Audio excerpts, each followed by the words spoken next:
The Fitness Movement is brought to you by Zor Fitness. We offer coaching and individualized program design, as well as educational content for coaches and athletes. It's all one place, zorfitness.com. You're hosting, so you got to kick it off. Oh no, I was waiting for you to say something, and I'm like, Dude, nah, the he's not intro gonna is the make most me. awkward part. You're like, ah, man, I know. how do I not start this with an? Because that's Yeah, usually what I do. I know. I always say and I always end sentences off with or something like that. I say, what do I say a lot? Besides, I feel like I say like, or it's almost like a little like self-affirmation as I go through it. I'm trying to think of what I actually say. I've edited it enough times out that I should know what it is. Oh, I also always say, yeah, so when I like transition to different thoughts, and it's just like, man, Alrighty get it then. together. Yeah, yeah, get it Big gulps, together. huh? Uh, but yeah, so you just came back from semifinals. I did, Tell us a yes. little bit about that up over in California. Was it your first time in California? It was my first time in California, and it was also my first semifinal. So, bunch Okay. of firsts. Yeah. Yeah. It was gonna be like 95 when like for a high, because like I looked it up and it was like Sacramento's average high for June is 87, and I was like, okay, we're going to the beginning of June. Worst case scenario, it'll be like 90 degrees, and of course it was like 95. So it was hot, but I also was in the sauna pretty much every day the week before leading up to it. So, and like working Okay, out so in you, sweats and things. So I was as prepared as I could have been. yeah, because I was going to ask if you prepared for that. I know with triathlon and a lot of people who do endurance racing, they'll try to train like 2 to 3 weeks leading up to events, in the same conditions. So like heat training and all that. Obviously, a lot of people are familiar with the altitude training, but I was curious if you did that just because obviously I'm assuming Pennsylvania is still pretty cold Yeah, and rainy out there May right here now. is always like so pleasant, right? Which like 95 is not. So it's like Yeah. generally, and yeah. So I would basically decided like you don't want to blunt your training. Where like if you do everything in like a super hot environment, you don't actually put as much energy into your like output as you could. So sometimes that can actually hinder your fitness over if you do that chronically. Uh, Hmm. but if you're like for me, I looked at like the 10-day forecast and saw it was gonna be 95. It's like okay, the hay's in the barn, as everyone says, right? Like the adaptation's already you've already gotten what you need to out of it. So now it's like now I need to prioritize the most important thing, which was like heat at that point. So Hmm. at that point, if I was working out in sweats or doing sauna where it was, at least acutely dehydrating me, it was like worth the trade off at that point. But like through May, I was just like, hey, I'm not going to turn on the fan in the gym. Like that was the extent of what I did. Yeah. And then it was like as I got closer, it was starting to add a little bit more stressors in. Yeah. Right. And like you're saying, you don't want to sacrifice the quality. So like if you're preparing for a race and it's going to be in California and you live, that's same situation as you, Yeah, because it could have Pennsylvania, been like and you, 82 degrees when I got there, and it would have been, as a high, and it would have made no difference on my performance. yeah, But yeah, right, 95 when it's on top of like black mats and you're holding black implements is it's not good. It's hot. right. Yeah. So like I know a few different methods people do too is like you said, sauna sessions, because that obviously you're not performing, you just sit in a sauna and Yeah, get your body adapted to that.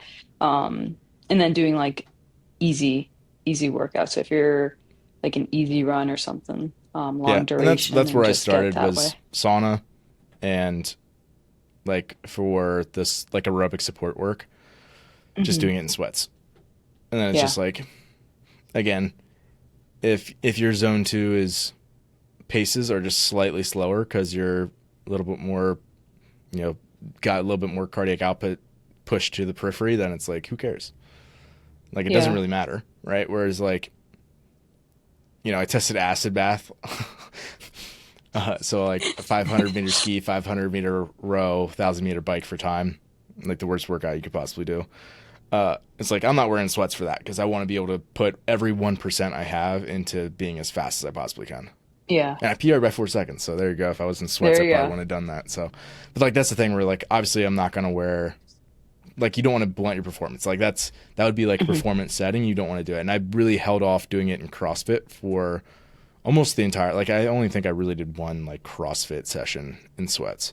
The rest of Hmm. it was like conditioning and then like away from training. Yeah. Yeah. I definitely think that was the way to go.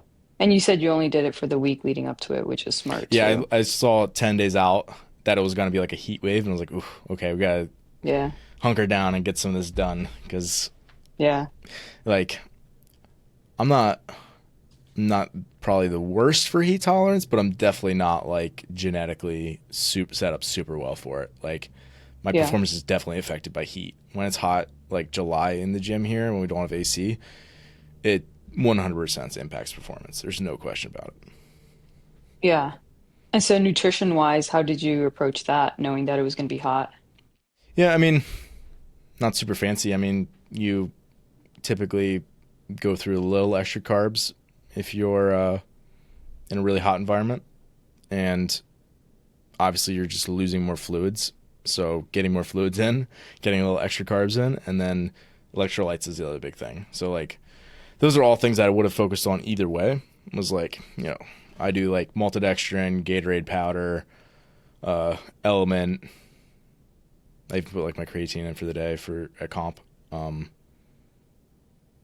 Beta alanine. That's that's almost like my normal mix. I just put a little bit more extra sugar in it, frankly. Yeah. Okay. So, and then I'm just drinking that pretty much the entire, like, from like 90 minutes before my event until 90 minutes after the event. It's kind of sipping on it all day almost. Yeah. When you were out there, did you, because I know obviously it's like a logistical nightmare, competitions are, right? Because you're focused on nutrition and Yeah. changing out shoes, all the stuff, you're carrying a ton of stuff. Did you go out there with anyone or were you on your own? Yeah, my Was parents Brooke went able to with go me. out? So this is the first one that Okay, Brooke your and the kids parents. didn't go with me. Which Oh, honestly I man. probably won't do again because I literally Yeah. like, yeah, afterwards I was like that I got done with the final and I was like, this is like literally the first event that I can ever remember doing where I was like, I don't really care what the outcome is. Like, I literally Yeah. like almost never have that problem as an athlete. Like, I'm just generally like willing to hurt and be motivated for whatever reason. Like, that's like my normal orientation.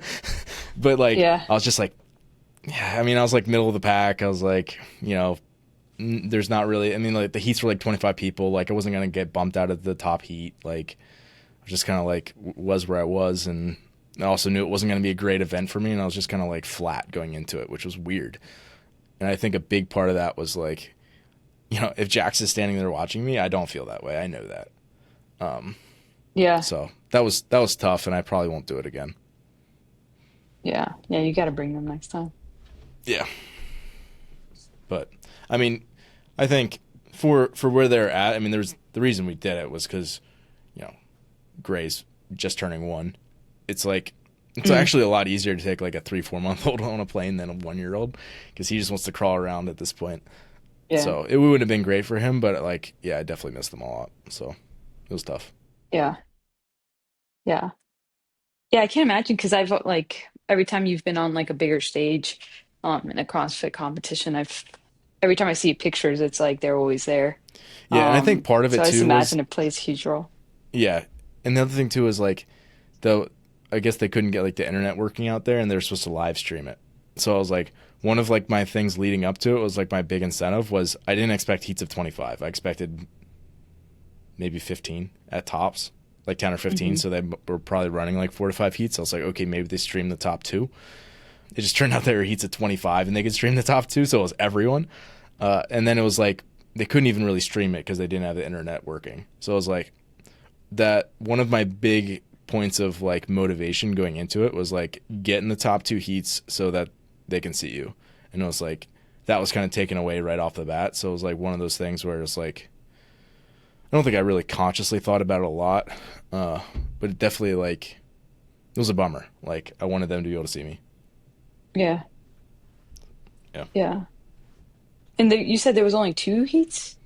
yeah, 25 They're lanes. just two So big heats. 50 males, 50 female, and elite, and it was just yeah they you know 25 lanes. So it God. actually quite a few people dropped out throughout the event. I think mainly from tears their hands because everything was so From hot. The bars were I was gonna black and the knurling was aggressive. You can probably still see it oh yeah. if it doesn't want to Oh focus on God. mine. So like that you can't actually tell. It was actually a lot bigger than that. I had another one on this Yeah. hand, this thumb, this pinky. It was just like every time you would touch the black bar, it was just like you could feel your skin like melting. Like this is an elite field. Like these are people that like they're training constantly. Like Yeah.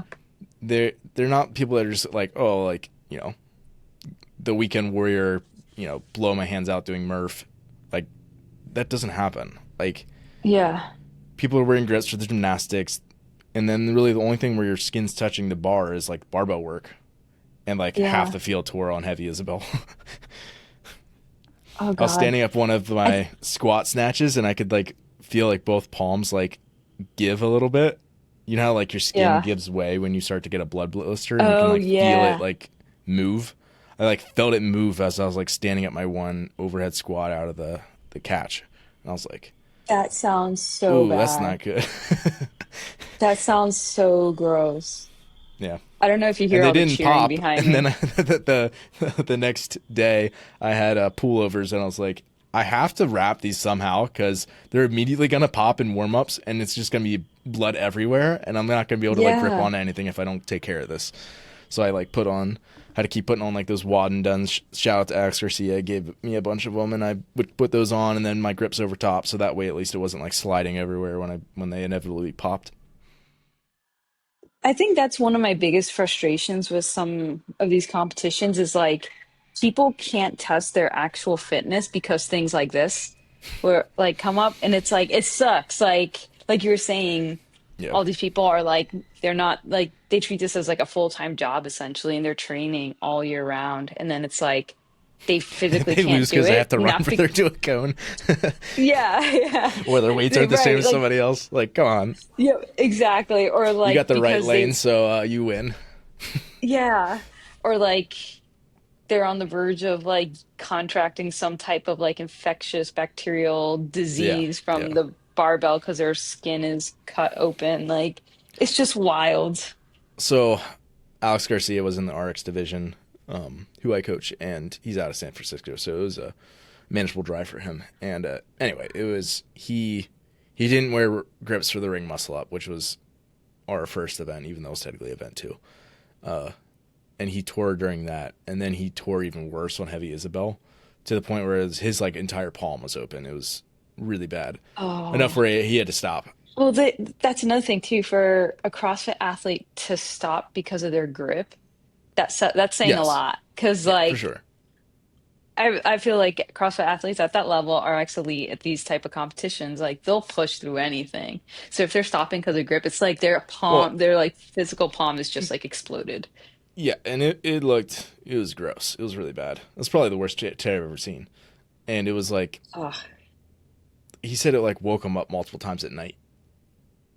Like oh, geez. like yeah, that's not good. That's So yeah, yeah, it's yeah, that's the kind of thing. It's like inevitably there's gonna be adversity and competition, and yeah. it's one thing if it's like, oh, this knurling on this bar is more aggressive, and my hands are a little bit more beat up than I'm used to, or I got a brush burn coming down the rope because it's a little different friction level than the one I have at my gym. Like those things are like completely normal and understandable. And then there's like, and I don't know if there's anything really to be done besides like potentially like moving a heat time, but just like to have a black barbell when it's 95 outside and like that's the reason you tear. It's just kind of like it just sucks. Like Yeah. Yeah. I'm sure it could have been avoided. Not that it I don't know. That's one of the few things where it's like it was just sort of almost circumstance, and I was like, yeah, I kind of understand that you don't want to rearrange the entire day just so that because there's nothing really to do about it besides just like wait several hours, and that's not really an option. So Yeah. that just kind of sucked. Yeah. Man, I hate it.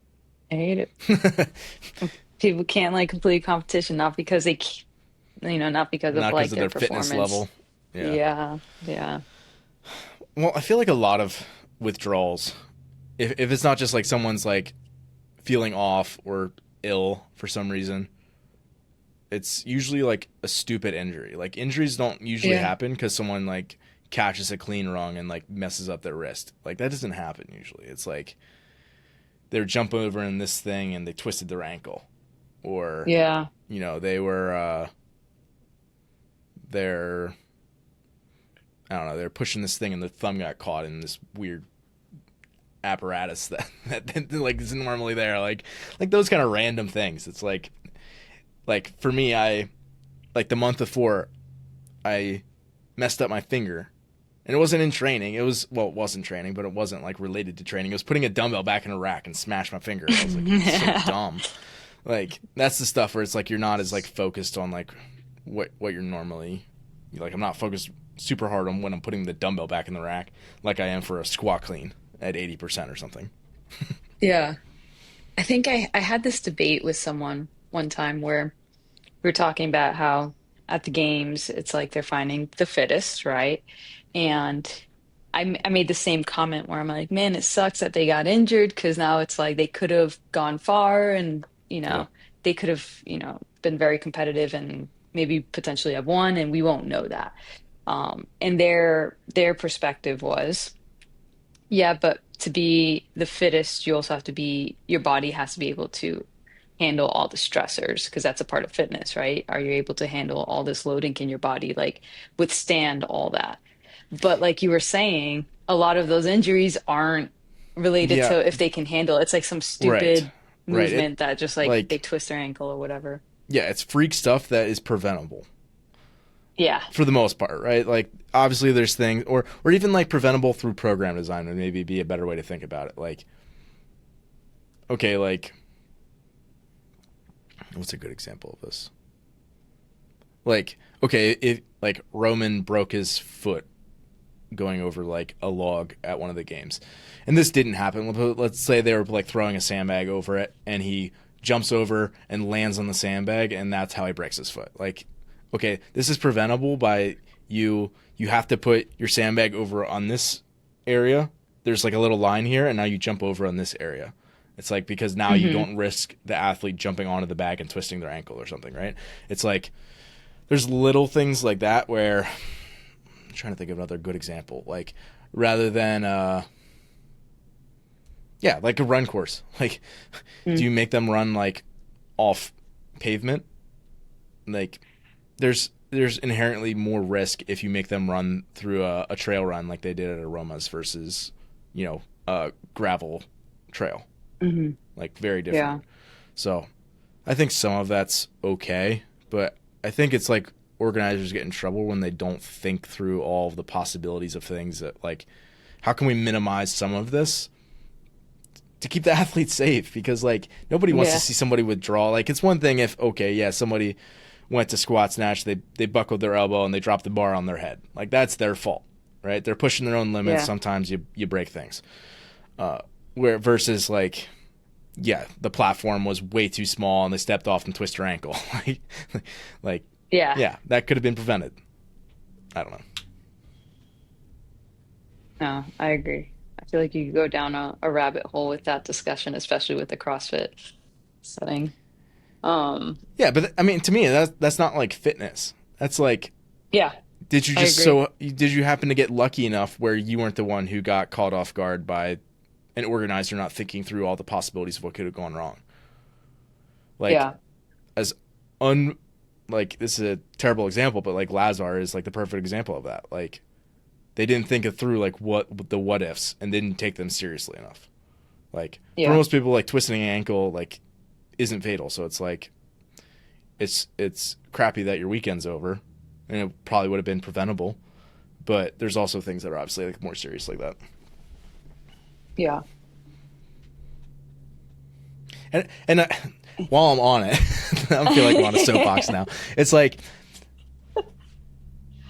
that's like, it's just like the perfect example, because it was like people are like, again, I'm not going to say whether I like Dave or not, because there's aspects of Dave that I really like a lot, and there's other reasons why I understand why people want him out. So this isn't a commentary on him necessarily, but the mindset that he holds, that I think a lot of people who are OG hold, is like part of a CrossFit testing body should be adversity. And it's like, no, bro, like you get that in sport as a whole. Like if you make people race and go as fast as they possibly can across 15 workouts in a week, you're going to get plenty of adversity in there. You don't need to mix it in by making them do it in literally hot water, or by tricking them and thinking that they did the full race and actually turn around and do it again. Like to me, I feel like that's the stuff where it's like, that's where it crosses the line of like, we're not looking into like military personnel here. Like we're testing fitness, and there needs to be like a clear distinction. It's like, this is not like who can survive Hell Week. This is what is your fitness as it is measured by CrossFit. Yeah. I think it's funny because, right, the first thing I think of is like, okay, very military, but it's also very old school sport coach, where it's like they Yes, want to like the high build a school team wrestling that's like, coach, like waters for the yes, week, like yes, like I'm what gonna are we going make after here? my, yeah, like I'm gonna make my sprint group go run a 10K because it builds mental resilience. Yes, No, it's yes, like yep, they're sprinters. Come on, like, yeah, literally. That's the perfect example of that too. Like so many people, it's like you're in a sport where you have to work the most, like 8 seconds at a time, and your coach just told you to go run a 5K to make you mentally tough. Like literally, the only thing you're doing is making them worse at their sport. Like, please don't do that. yeah, yeah, making them worse and then potentially getting them injured. Like it's a Yeah. perfect storm. Yes. It's wild. And then like another thing too is you were mentioning that the competition was so hot and all these things. Like I'm thinking worst case scenario, and I'm thinking of, and I'm using myself as an example because like I know I have, and I've mentioned this to you, I have sickle cell, right? And one of the Mm. things is sickle cells, like there's like if you're training they don't know if people who have those sickle cell attacks when they're exercising, if it's due to intensity, heat, or lack of water. So either dehydration, heat, or too high of an intensity, right? And a lot of Yep. people don't know that they have this disease. So let's say they go into CrossFit that is super high intensity, right? And then you're doing it in the heat where you're dehydrated. Like it's a Yep. perfect mixture for someone to like have a fatal attack. Yeah. And it's just insane. It's like, again, the perfect storm for something bad to happen. Yeah. And that's what I mean by like naturally, like when you have people compete, like in a normal CrossFit competition, if there's like 7 events, you're gonna get to probably like max heart rate in like 6 out of the 7, because the seventh one was like a Right. max clean, right? And you didn't get there, Yeah. or like a ladder or something, right? And then all the other ones, it's like, unless for some reason you were limited by skill, it's like just your willingness to hurt and Yeah. go as max effort. So it's like if you do that 6 times in 3 days, like okay, there's plenty of things that you can do that are just going to test someone's grit and willpower and like desire to hurt. Like Yeah. you don't need to add on top of it. Exactly. People can Yeah. disagree with us in the comments if they want, but we're right. Yeah. Again, I think it just comes down to Right. like what are you doing? Like for like the high school coach, they think they're making their athletes tough or building character, whatever they think to like. It's like, is that what you want, or do you want them to be good at their sport? Because there's other ways that you can build their character. It doesn't have to be doing a 5K run. Like, there's other ways to achieve that. It's like, if you were to test a fitness, let's test their fitness and not like their durability and tolerance to, like last minute adaptability based on like random changes. Yeah. Right. Or They're luck of the just, draw based on like what line they take, if they're going to crash their bike or not. yeah. We have obviously most schools who have a football team, they have like stadiums. So like one of the big things Yes. here is stadium runs, baby. Everyone comes Oh, back with geez. shin splints and like fucked up knees and ankles and all this stuff. And it's like they do it like preseason, like 1 week Yeah, they're out from the like, start of the season. we have Like 3 days and we really only needed to do, a conditioning thing in the morning, and now this, sports specific thing in the afternoon. But we have a third session. We don't have to stadium sprints. Here we go. or they'll do it like right after off season, like athletes haven't been training or at like I haven't been training or been training at very minimal loads, and so they come back to like stadium runs the first day. And it's like, oh, I just know it's not gonna end well. Never. Yeah, man. So yeah, so now that's so semifinals, check. What's next? Yeah. I'll compete in Metcon Rush, which is a Okay. competition in Maryland, just south of the PA border. Yeah, so that'll be good. It's that's one of those ones that it's like, I feel like it's slowly getting a little bit of popularity and slowly building.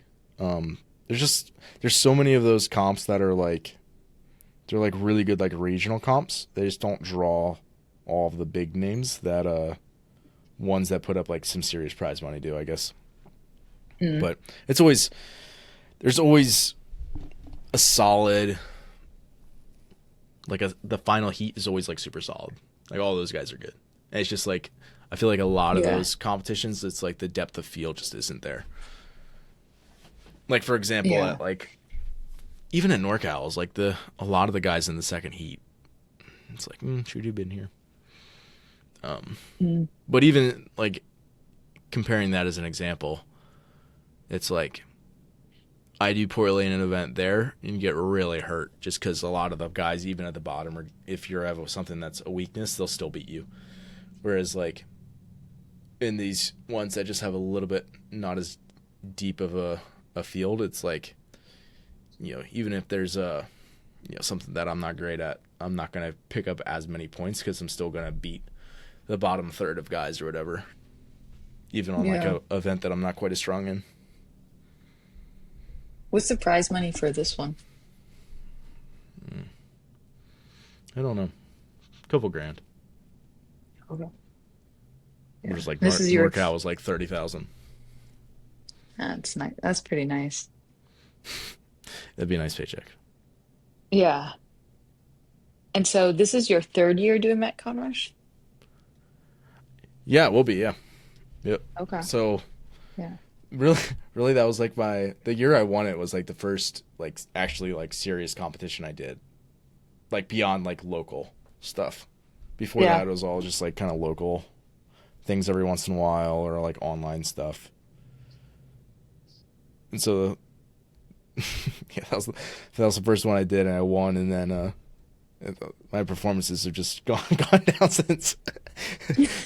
No, I think obviously like competition keeps getting tougher. I'm going to more comps with better reputations. Not that Metcon Rush isn't bad, but like semifinals and things like that just are going to have a higher depth of field. So makes Yeah. it makes Yeah, it for harder. sure. Like Crash is super competitive, right? Like things like that. So Yeah. yeah. Because it's right after semis. Are you trying to peak for this too, or is it more like a recreational thing for you right now? No, I'll treat it serious. I just Okay. I really have a hard time like signing up for a competition and not taking it seriously. Like if I'm going to drag my family out there Yeah. or like buy a plane ticket to go somewhere, it's like, Yeah. man, let's be ready for it. Yeah, for sure. I think I that's don't the know. right way I to feel do it like too. I feel like the only I feel like that's very hard for me to do in person. I think the only way I could really do that is if it was like a partner thing or team based. Then it's like it wouldn't be like a direct reflection of my fitness in that case. So it makes it a little bit easier to like not be, still be prepared, but like not be so like dog eat dog the whole time and like really feel like Yeah. like when you're at an individual competition, it's like very clear, like you're head to head. So it's like, you know where Yeah. you're at. So that just makes it tough. I feel like the online format, maybe I can get away with that a little bit easier. Like, okay, I'm not in great shape, but let's do this qualifier and see where I land on it. And that'll help me decide Hmm. like what my future holds in terms of in-person qualifying events, or in-person events. And then it's, again, just because it's like, it's just a little bit different when you're on the floor racing people, and I don't really feel like putting myself in that situation if I'm not in like great shape is like a great move. And maybe other Yeah, people and are I think different because if they like were, for example, if I was like a single guy, I was just traveling around on my own, and I went to like competitions, and it was like, I did like 8 competitions a year. Like, okay, I'm probably not, probably should not be peaked for all of those.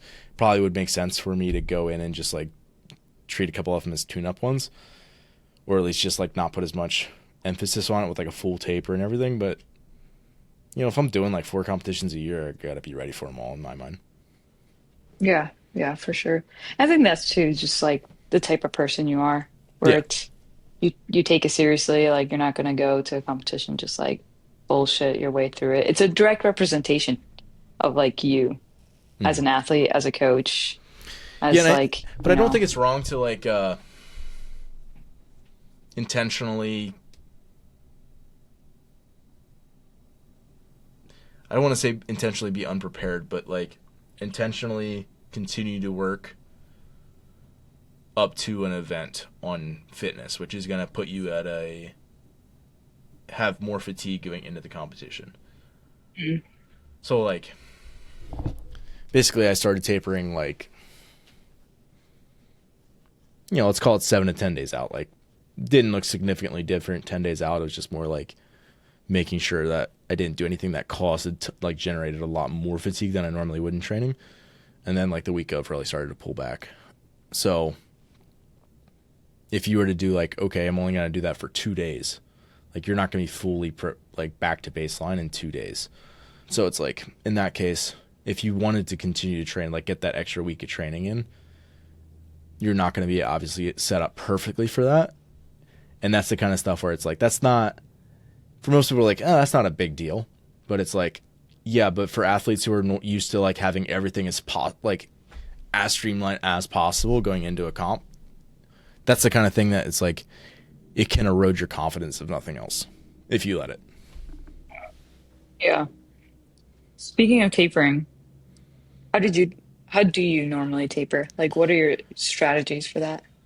Yeah, normally it's just like, well, let me preface it with this is like, I generally like keeping more touches of things closer to the competition, which the trade-off there is just like the taper usually ends up being a little bit less aggressive than other people. In other words, I'm probably like, maybe I'm slightly more fatigued going into the competition than other people, but the trade-off is I feel more volume tolerant when I'm in the competition, and I feel a little bit crisper on some of the movements because I've touched them more recently. So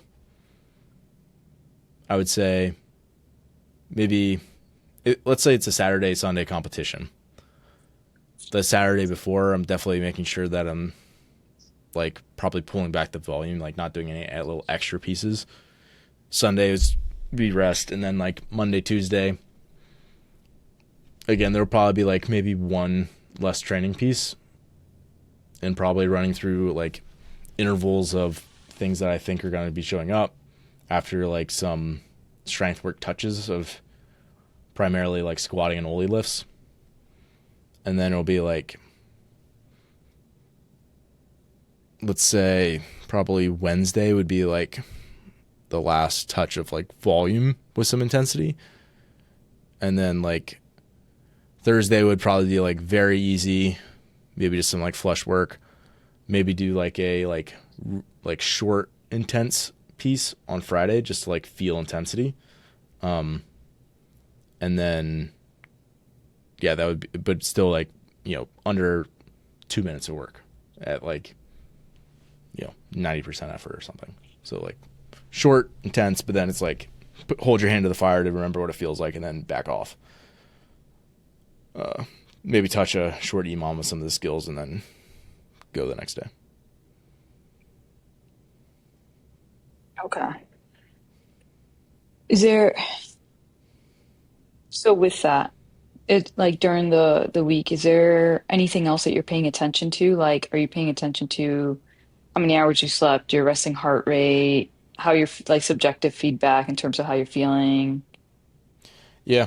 Um, so in terms of objective data, I look at none of it when I get close. I don't want to know. Okay. Like I don't want to know what my Yeah. resting heart rate is, because if I slept poorly the night before, I'm not gonna be able to change that when I go into the comp. Like Yeah. it is what it is, right? Or if I like, Right. my circadian rhythm's jacked up because I am in a different time zone or something. Like, guess what? I'm gonna have to go out and do 21:59 of whatever the heck they decide. so, Yeah. so it doesn't really change anything. Like I'm gonna maximize my sleep either way and try to get things lined up, but I'm not gonna get stressed out because a device tells me that I'm not ready. Um, Yeah. and actually, that's one of the things I used to do for athletes all the time. Like I would have them enter like, you know, biofeedback type info, and then I'd black out the cells for like the, Friday through Sunday of whatever their event is. I should get back to that because I don't know if I've done that recently, but I used to do that consistently, which I think is helpful because Yeah. it's like I don't care what your sleep is. Like you got to go out and perform. Like that obviously Yeah. like you're gonna try to get you the best sleep you can, but if you sleep like trash because you're super nervous for your event, like get on out there, champ, do your thing. Yeah. Yeah. I was actually reading this book. I forgot what the book is called, but it has to do with running. And the guy who wrote it was a distance coach. And in it, he mentioned that, like, as long as you pay attention to those things like sleep, nutrition, recovery, all the way through your training block, it doesn't matter if the last few days it's all jacked up because you're probably still going to be ready. And he used this example of this guy that, when he was training, he had everything pretty much set. Like he slept same amount of time every day, ate well, blah blah blah, all that. And then there was one instance, what one day he only slept 1 hour because his wife was giving birth. So obviously Nice. very important. He only slept 1 hour. He decides to go run the next day, and even though he's in suboptimal conditions, right, he was still able to PR his, I think it was 10K. So, Was it a race? right, it's like, yeah, Okay. yep. So So my guess would be he like went in to the that race after the situation, baby. like if that's a training run, you run terribly. But because Yeah, it's a competition, all of like adrenaline and all that. yeah, you override it. Um, Yeah, yeah. yeah. I don't know Kind of if this crazy how is a those things quote, kind but of like take over. yeah. How many, you know, world records have been set on a bad night's sleep? Yeah, A lot. Like people yeah, care about their performance and they're nervous and they don't sleep great. So yeah. So yeah, in terms of like what I generally pay attention to, I want, and this is not scientific, but like I generally just want to feel crisper and crisper going into sessions. mm, So like if I'm warming up and warm ups are taking me like a long time, it's not a good sign. Like if I walk in and it's like normally it takes me like 15 minutes before I can overhead squat an empty bar, and it's like today it's 5. It's like okay, we're in a good place. That's yeah, like one of the things is like if positions improve quickly and I feel like I can produce power quickly early in a session, that's a good sign that like readiness is improving and that like joints are trending in the right direction and just recovery as a whole is in a good spot. yeah, That's something yeah. that That's a good point. it's I think that was Max Ieta who said that. Was that like for him a good indication of how he was going to lift on that day, which he was a weightlifter and a powerlifter, but I think he was referring to weightlifting here, was like how quickly his like mobility and positions improved. So like, Mm, and that's been something that I kind of never forgot when you said that. And because I think it was very relatable to me. And that's one of the things I use a lot is like, if I'm going to squat and like, I can do a very abbreviated warm up and I feel like I can start to build. It's a good sign that it's going to be a good day. Whereas like, Yeah. if I have to do like 3 extra warm up series to be able to get comfortable in the bottom of my squat, it's like, yeah, okay, it's going to be like, not that it couldn't be a good day, but it's like the chances of me like really being able to push things today are just a lot lower. Yeah. I Yeah. don't know how you quantify that exactly, but it's been a good indicator for me. Yeah. I think subjective feedback is the best for that stuff. I think we get caught up so much in like technology and this and that. And when it comes down to it, it's like, what is the athlete feeling? And, psychology plays a huge part in that too. And yeah. Yeah, because like on a normal training day too, if you don't feel like super crisp, it's like, well, yeah, I'm just like training all the time. Whereas like if Yeah. you even if you're like 2 days into like a mild taper and you're like a little tired, you're like it starts to screw with your head. You're like, I'm tapering. I should feel good. Which Yeah. like we had talked about that before. It's like sometimes you have like the tapering blues and like you don't feel great. Yeah. And like I totally felt that in my deload or taper this time was like I very much kind of felt like I even told this to Kyle, my coach. I was like, I kind of feel like I'm in no man's land right now, where it's like I'm still doing really hard training, just less of it, but Hmm. my body's like telling me that like I'm like my brain is shifting into like this should be like easy training, and I'm like mentally gearing up to compete. It was like with this weird in between of like I almost just I'm like not that I'm not willing to hurt, but I feel like in a my mind is almost like in deload mode where it's like I'm not as geared up because I expect the training to be easier, but it's not. Do you know what I'm saying? Yeah. It's like Yeah. if you gave somebody like like if I lift like 85% on deload, it's like that's gonna feel like a house. Whereas if you tell me Hmm. that it's like a hard training day and you give me 85%, it'll probably feel pretty good. And it's just like my mental like You're like, yeah, orientation as I approach the session, I think. yeah. It's like your expectation of a deload is Yes. somewhere else than Yeah, reality. it's like because and I think that's one of the things I need to remind myself of and is like just because you're in taper doesn't mean that you're doing easy training. Whereas like a deload, it is kind Yeah. of a little bit more that way, where it's like I think I need to separate like deload and taper in my mind, where it's like taper, you're pulling back. And this is also true for deload, which is I guess was probably why they're a little confusing to me. It's like or why there could be confusion in my mind was like you're pulling back volume, but Hmm. in the case of a taper especially, it's like you were really going after intensity then because it's like you're gonna have to be maximal in a couple days. Whereas like in Hmm. a deload, it's like it's more of a almost like a reset in a way where it's like no, Yeah. it's actually not really getting you to be at your best in like 4 days. It's setting you up so that you can train 4 weeks consistently. Yeah.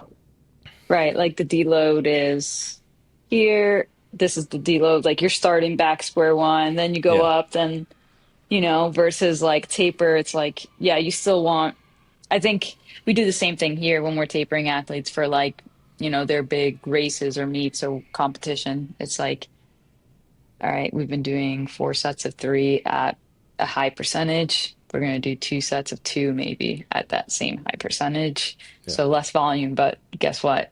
That high percentage is still there. Yeah. And yeah, and I see it all the time too. Like they have this kind of like disappointed, like, "Oh, I was really looking forward to like like a very easy day." Mm. Mobility sessions, like they just want like a full mobility session. It's Yes. like we can do that in addition Yeah. to this, sprinkle it in there. So, Yeah. Or even like I think it's easy as an athlete to be like hear like deload and think like I'm gonna be laying on the couch. It's like, Yeah. actually, like you might go through like, 80% of your volume might sound like a 20% reduction, but it's probably just going to feel almost normal when you're going through it. And then by the end of your deload, you're going to, because of that accumulated 20%, you'll feel significantly better. But when you're going through it, don't expect it to be like so much of a mental break. Yeah. I Yeah. guess, again, I'm sure everyone does them a little bit differently, both tapers and deloads, but yeah, I mean, I don't know, like, because I think, especially in a deload, I do think it's necessary to have a little bit of that mental break as well. Hmm. I like deloads for the, like you said, the mental side of it. I Yeah. think that's where they're like very useful. But yeah, I think I prescribe it as based on feedback, not based on like a set like 5, 6 weeks or whatever. I just when I see someone's like really tanking, I'm like, you probably mentally burn out. You're trying to squeeze in sessions because you have such a busy schedule.